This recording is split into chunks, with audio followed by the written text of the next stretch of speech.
Dikisahkan Baginda Raja sedang dirundung kesedihan. Itu dikarenakan kuda kesayangannya telah mati. Abu Nawas yang tak ingin melihat rajanya terus-menerus dalam kesedihan, segera datang untuk menghiburnya. Akhirnya hanya dalam waktu beberapa hari saja, Baginda Raja sudah kembali ceria. "Terima kasih Abu Nawas atas hiburan yang kau berikan. Kau telah mengobatiku dari rasa sedih yang mendalam kali ini. Kau bukan hanya saya anggap sebagai rakyatku, tapi kau adalah sahabat terbaikku," ucap Baginda Raja. Seketika Abu Nawas tersipu malu mendengar pujian yang ditunjukkan kepadanya. Dan Abu Nawas pun tak mau kalah. Ia lalu berkata kepada rajanya, "Itu sudah menjadi kewajiban hamba Paduka untuk membuat Paduka bahagia. Karena Paduka adalah bagian dari hidup hamba. Tahukah engkau wahai Paduka, nyawa Paduka lebih berharga daripada nyawa hamba," tutur Abu Nawas. Baginda Raja pun tersenyum mendengarnya. "Wahai Abu Nawas, bagaimana kalau hari ini kita pergi ke hutan wisata? Di sana ada sungai yang airnya sangat jernih. Lalu kita mandi di sana," ajak Baginda Raja. "Siap Paduka yang mulia. Kemanapun Paduka pergi, hamba akan setia menemani Paduka," sahut Abu Nawas. Maka keduanya pun meninggalkan istana dan berangkat menuju hutan wisata. Singkat cerita, setelah menempuh perjalanan yang cukup lama, sampailah mereka berdua di tempat tujuan. Mereka berdua kemudian mandi di sungai yang airnya sangat jernih dan bersih. Namun saat mereka sedang asik berendam di sungai, tiba-tiba muncul seekor harimau menghampiri. "Bagaimana ini Abu Nawas? Apa yang harus kita lakukan?" tanya Baginda Raja dengan panik. Abu Nawas yang juga ketakutan setengah mati terlihat kebingungan dan ikut panik. "Tenang Paduka, jangan membuat gerakan yang tiba-tiba. Hamba punya sebuah ide supaya selamat," ucap Abu Nawas. "Apa rencanamu? Cepat katakan," tanya Baginda Raja semakin ketakutan. "Begini Paduka yang mulia, buatlah harimau itu agar fokus melihat ke arah Paduka," jawab Abu Nawas. Baginda Raja pun menuruti perkataan Abu Nawas. Ia membuat gerakan-gerakan kecil untuk memancing perhatian harimau tersebut.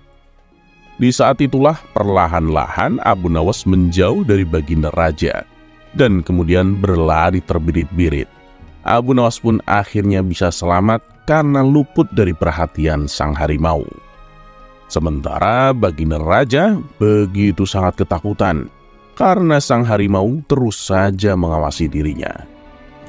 "Sialan Abu Nawas, ternyata aku malah dijadikan umpan," geram Baginda Raja. Karena tak ada yang bisa dilakukan, kemudian Baginda Raja berulang kali berteriak minta tolong. Dan untunglah ada sekelompok orang yang berada tak jauh dari tempat itu. Mereka pun segera berlari mendekat dan berhasil mengusir harimau tersebut. Pada keesokan harinya, Baginda Raja memerintahkan beberapa pengawal untuk menangkap Abu Nawas. Setelah Abu Nawas berada di hadapannya, dengan penuh emosi Baginda Raja berkata, "Kurang ajar kau Abu Nawas, kau hampir saja membuatku mati.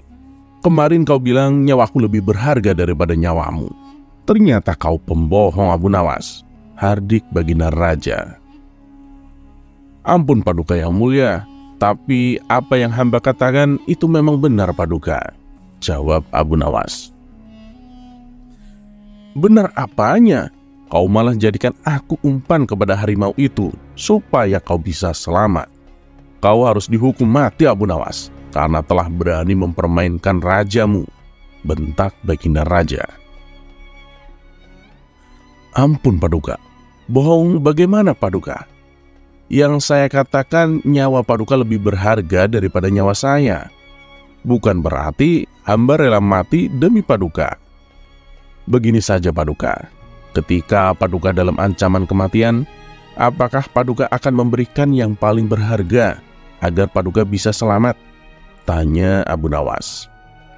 "Tentu saja, bahkan seisi kerajaan rela aku berikan supaya aku selamat dari kematian," jawab Baginda Raja.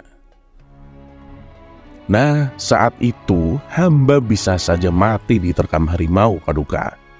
Dan demi supaya hamba bisa selamat dari kematian, hamba rela mengorbankan yang paling berharga dalam hidup hamba.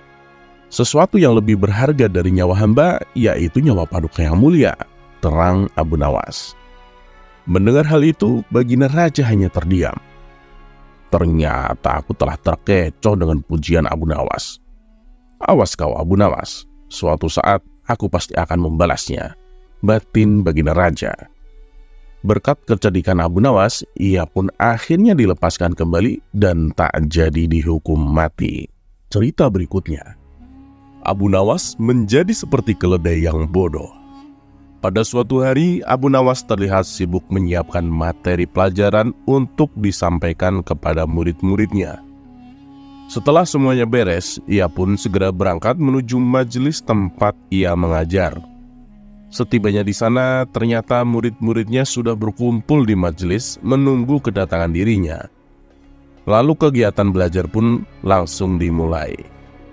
Saat Abu Nawas tengah mengajar, tiba-tiba datanglah seorang tamu dari jauh yang ingin bertemu dengannya. Terpaksa Abu Nawas pun menghentikan kegiatan mengajarnya untuk beberapa saat. Lalu ia berkata kepada murid-muridnya, "Anak-anak, saya tinggal dulu sebentar. Ada tamu dari jauh. Teruskan belajar kalian. Jangan ada yang berisik," kata Abu Nawas mewanti-wanti.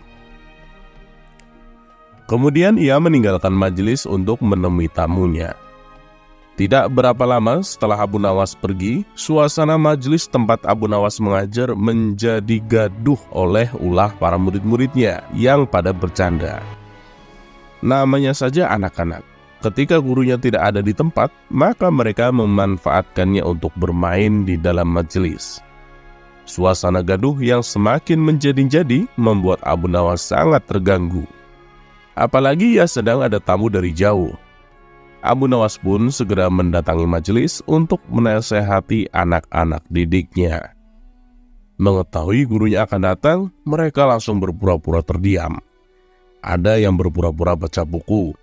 Ada pula yang berpura-pura sedang menghafal pelajaran. Abu Nawas lalu berdiri di hadapan anak-anak didiknya.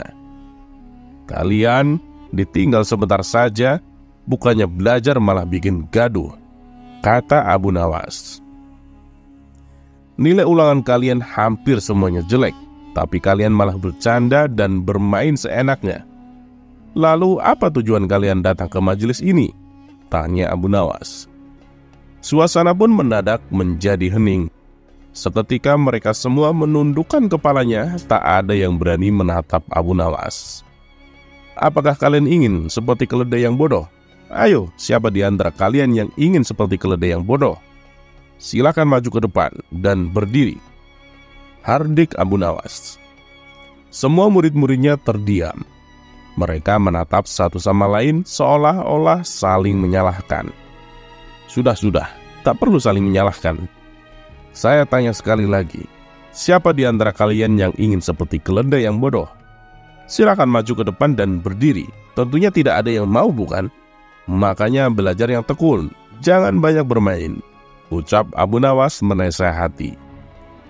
Suasana majelis masih terasa hening untuk beberapa saat. Tiba-tiba dari arah pojok ada salah satu murid yang maju ke depan dan berdiri di samping Abu Nawas. Tingkah muridnya ini membuat Abu Nawas heran. "Kamu yakin ingin seperti keledai yang bodoh?" tanya Abu Nawas. "Saya tidak mau, Tuan Guru," jawab si murid. "Kalau tidak mau, kenapa kamu maju ke depan dan berdiri?" tanya Abu Nawas kembali. "Tadi Tuan Guru kan bilang, orang yang berdiri di depan seperti keledai yang bodoh. Sedangkan yang saya lihat hanya Tuan Guru yang berdiri di depan. Saya tidak tega melihat Tuan Guru berdiri sendirian di depan. Makanya saya berdiri di sini untuk menemani Tuan Guru," kata si murid dengan polosnya.